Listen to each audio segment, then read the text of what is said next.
Bueno, me gustaría empezar con una sensación, y era que, sobre todo teniendo en cuenta el personaje de Nina, hay heridas que nunca cierran. Creo que es una de las lecturas que tiene la peli, que por mucho que pase el tiempo, que hay cosas que es imposible que cierren nunca. Sí, de hecho, hay un momento en la película que es un momento para mí como una cápsula simbólica, digamos, que es el momento de los cazadores, y Nerea, que es un poco como la metáfora de las chicas de hoy en día, ¿no? Que ya van armadas, le dice, con una mancha de sangre, le dice, no lo mires más porque no se puede echar atrás el tiempo, ¿no? O sea, va a estar ahí siempre la herida, va a estar ahí siempre, pero tienes que avanzar porque si no vas a estar destrozada toda tu vida. Entonces, creo que esa herida imposible de cerrar es todo lo que mueve a Nina para volver al pueblo y para poder morir en paz, ¿no? Al fin y al cabo, es como, bueno, ella creo que vuelve con esta herida que la tiene muy concreta, que es la venganza con Pedro, pero se da cuenta de que había heridas más grandes todavía ahí, como el silencio o cosas así, ¿no? Sí, sobre eso, a eso quería ir ahora también, que me parece, y para mí, puede que sea una de las escenas más duras de la peli, que es cuando habla con el amigo, no recuerdo ahora, Blas creo que era, Uh-huh. cuando le pregunta si lo sabía y le confiesa, sí, si es que lo sabía todo el mundo. Mm. El silencio cómplice, es decir, hasta qué punto, no sé si incluso eso puede ser más doloroso, porque dice, joder, es que lo sabéis todo y no fuisteis capaces de protegerme, le dice. Exactamente. Qué pobre. Claro, pero esa es una realidad, ¿no? Eh, que en el fondo esa es otra de las violencias, ¿no? Y que yo creo que es uno de los aciertos de la película, el apuntar también a esa violencia, ¿no? Porque es con la que más nos vamos a sentir quizá aludidos todos, ¿no? A la hora de ver la peli, ojalá. Y entender que ese silencio que parece que es algo pasivo, ¿no? Que es como, yo no me meto en líos, o lo justifico de la manera que sea, o me lo justifico o miro para otro lado, tal, cómo repercute en un cuerpo, ¿no? Cómo repercute en la vida de esta mujer. O sea, cómo es un tipo de violencia igualmente, ¿no? Y cómo desde esa pasividad, entre comillas, estamos ejerciendo una violencia, ¿no? Sí, para mí también es interesante en esa escena el personaje de Blas, que obviamente las preguntas van siempre más centradas hacia los protagonistas, pero es un personaje secundario que para mí es importante porque para mí representa un poco a estos hombres buenos que existen, a esta sociedad que, joder, que por no molestar, es que prefería no recordarte, es que tal, van callando y el arco que hace Blas es darse cuenta de que tiene que acompañar a su amiga, ¿no? Y pedirle perdón y al ver la herida que tiene su amiga, darse cuenta de que tiene que vale ya de ese silencio, ¿no? Y creo que ese es un punto de inflexión para que ella también finalmente pueda recordar las pocas cosas buenas que le quedaban Claro. en ese pueblo. Ese abrazo al final. Ese abrazo Sí, final. claro, Mira, se ha Blas, puesto pelos de punta. es que es muy bonito, claro. El reencuentro con Blas es la única luz que hay en el viaje de ella, ¿no? Y era muy bonito cuando trabajábamos esa parte, ¿no? Ese momento de hacerle esa pregunta, porque tuvimos ahí un ensayo un día que fue increíble, ¿no? De repente Íñigo tiene mucha sensibilidad, ¿no? Y realmente él es un representante de una masculinidad evolucionada, ¿sabes? Por decirlo de alguna manera, o sea, de una persona que es amorosa, ¿no? Es otro perfil de masculinidad que no es esa tóxica, violenta y ciega, ¿no? Entonces era muy bonito lo que le aportaba en ese sentido. Es muy bonito porque es el personaje amoroso, es como el ancla. Quería hablar sobre él y centrarme en esa escena precisamente porque al final el personaje de Pedro representa la violencia más tangible, que puede no tener consecuencias, pero sí podemos señalar un culpable y podemos saber quién es el responsable de verdad. Pero el silencio al final es lo que habéis dicho, que nos afecta a todos y es una violencia que, por más que pase el tiempo, es decir, el responsable primario puede asumir las consecuencias o no, pero el silencio, ¿quién repara eso al final? Claro.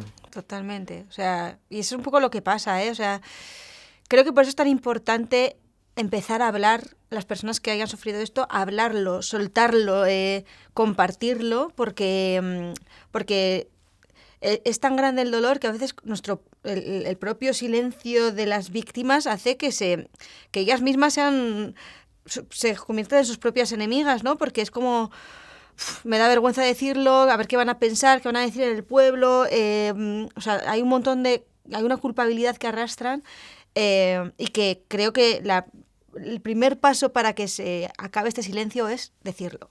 Luego ya vendrá la ley, vendrá lo que sea, pero hay que decirlo. Entonces, creo que es el paso que da Nina y que es importante porque el silencio del pueblo o sea, en ese momento en que el personaje de Esteban le dice ¿para qué vuelves, no? Si han pasado media vida, ahí ya le hace catacroker la cabeza y se da cuenta ahí de que va más allá, ¿no? De que, esta era la herida que tenía más profunda y que no era ni siquiera consciente de que estaba. Y sobre todo, perdona que os interrumpa, pero me parece muy perverso ese comentario que hace el personaje, porque al final lo que hace es revictimizar a Nina, porque no, si ya pasó, olvídate. Claro. Ya, eso es cosa del pasado. Sí. No, joder. Eso Claro, es. y es la cosa de localizar esa violencia, de la violencia que hay ahí, porque es difícil de verla. Claro, tú cuando tienes un culpable que dices, ¿no? Tangible, ¿no? Con una identidad, nombre y apellidos y de alguna manera, por muy candoroso que sea, se le señala como el monstruo, porque aunque lo dibujes como humano, ¿no? O sea, independientemente de eso, es como un cabeza de turco, en el sentido de que señalas a eso, no, por supuesto que es culpable y es responsable, pero si los relatos solo hablan de ese tipo de violencia y de esos agresores, siempre va a ser es el otro, se señala a ese y cuando se hace justicia con ese ya está resuelto el problema, se ha hecho justicia, está en la cárcel, no, porque no, eso lo que hace es desviar la mirada y no hacer que miremos dónde está la violencia, ¿no? Cómo la violencia está a través de todo. Si siempre lo ponemos en un monstruo, en un culpable únicamente y es ese tipo que tal, no vamos a ver la violencia que está de estructura y que hace que salgan setas por todos los lados, como hablábamos antes, ¿no? Pues están por todos lados. Y luego, ya la última consideración sobre la peli es respecto al personaje de Pedro, esa escena final, que me parece muy interesante porque lejos de, al menos es la sensación mía, de lanzar una acusación, de tirar ese punto moralizante, el personaje hasta el final se mantiene recto en su creencia, es decir, que es interesante en el sentido de que nos cuesta mucho asumir la responsabilidad y ser conscientes de las cosas que hemos hecho mal por mucho que nos las pongan delante. Claro, exactamente, o sea, es que... Bueno, no vamos a hacer spoilers, pero incluso hay un momento en que él dice lo siento y que no lo siente. Bueno, porque es que ese tipo de actuaciones históricamente han estado justificadísimas. O sea, el intelectual mayor con su musa casi adolescente es una constante. O sea, no solamente en la ficción, que lo más obvio es Lolita, sino...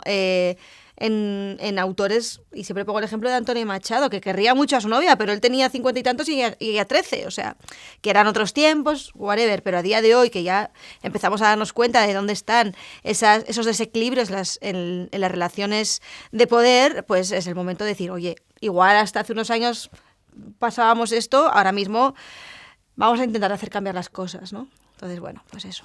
Él lo justifica porque él cree que es así, que está todo bien. Y ya por ir hablando, que nos estamos quedando ya sin tiempo, en una día hablamos del doblamiento del personaje. Aquí tienes un mismo personaje en dos tiempos. Para la siguiente, ¿cuál va a ser el giro de...? Pues son también dos mujeres. La siguiente son dos mujeres de la tercera edad, digamos, cerca en 65-70 años. Y voy a jugar un poco con el intercambio de poder de nuevo, a través de una relación erótica sadomasoquista con las cuerdas de macramé que teje una de ellas. Es una burguesa con la que le limpia la casa y ahí pues una reflexión sobre el poder social a través de la sexualidad. Y bueno, otra comedia. Promete. Pero de nuevo son dos, sí, creo que hay algo en esas dualidades que me interesan. Pues nada más, muchísimas gracias y deseando ya que empieces a rodar. La El siguiente, ¿no? macramé, ¿verdad? Total. Bueno, pues gracias. Gracias. Nada, a vosotros.